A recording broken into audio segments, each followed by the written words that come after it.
deals with incongruity.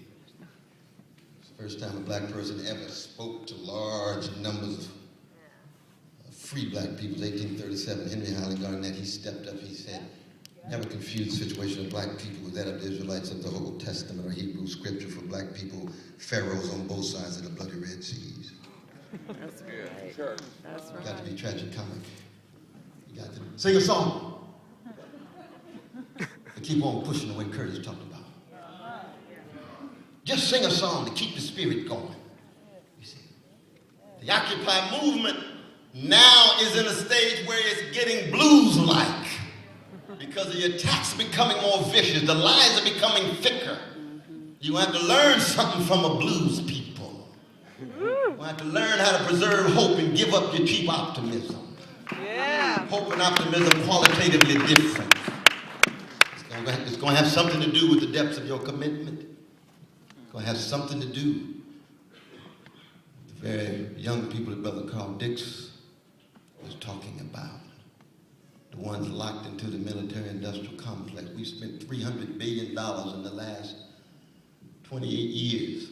It's called the Marshall Plan, but it's a penal-carceral Marshall Plan. They told us they didn't have a Marshall Plan for education, didn't have a Marshall Plan for housing, didn't have a Marshall Plan for jobs with decent wage, but they found $300 billion for a carceral penal Marshall Plan for jails, prisons, and the criminal justice system. Thank God for Angela Davis and so many other folk who've been highlighting this issue.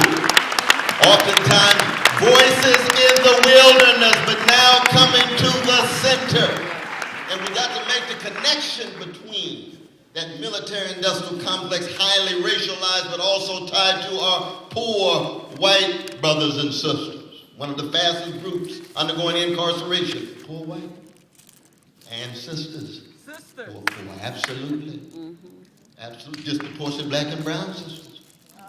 But we got to connect that military-industrial, the prison-industrial context with the military-industrial complex. That's right. That's right. Come on. Because the military budget also is a major priority. We have no money, but here comes Iraq. We have no money, but here comes Afghanistan. Yeah. Always find the money there, not for the children, not for the workers, not for the poor. Warped priorities. Warped priorities. Then the drones, human acts, dropping bombs on innocent people. Where we're trying to kill terrorists. Why you killed their daughter? That little daughter's precious.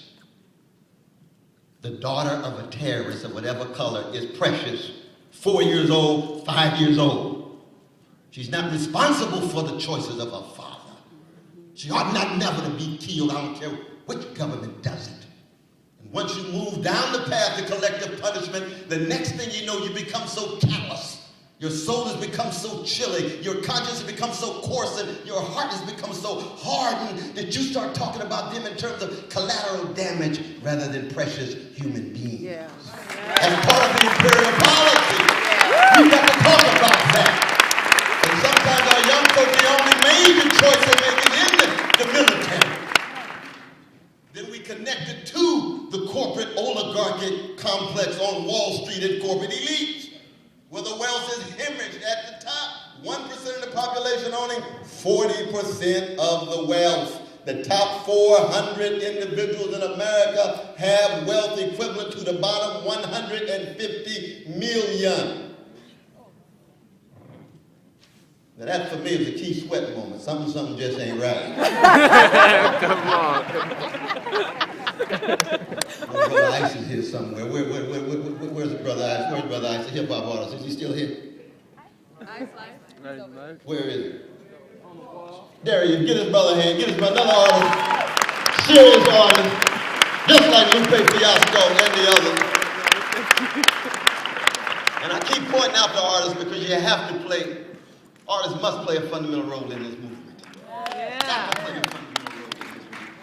Because when you talk about what we're up against, you better have your spirit fortified.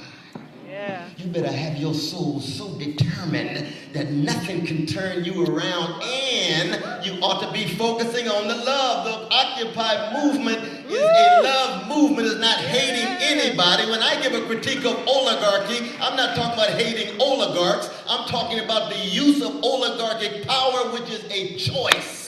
It is a decision. We're not demonizing anybody. We are demonizing systems.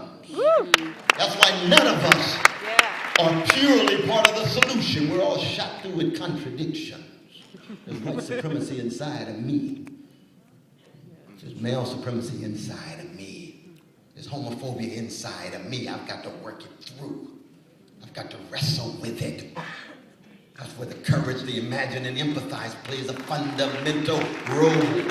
So don't let anybody tell you the Occupy movement is about hatred and revenge. There's a qualitative difference between justice and revenge, and you don't have to read Shakespeare, The Merchant of Venice, to know the difference. That's a nice text to read.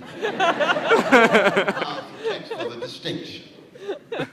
Powerful text. I'm going to bring this to a close, but you can see where I'm headed. Namely, it is the beginning of a new day. Conservative era is coming to a close. Free market fundamentalism has failed.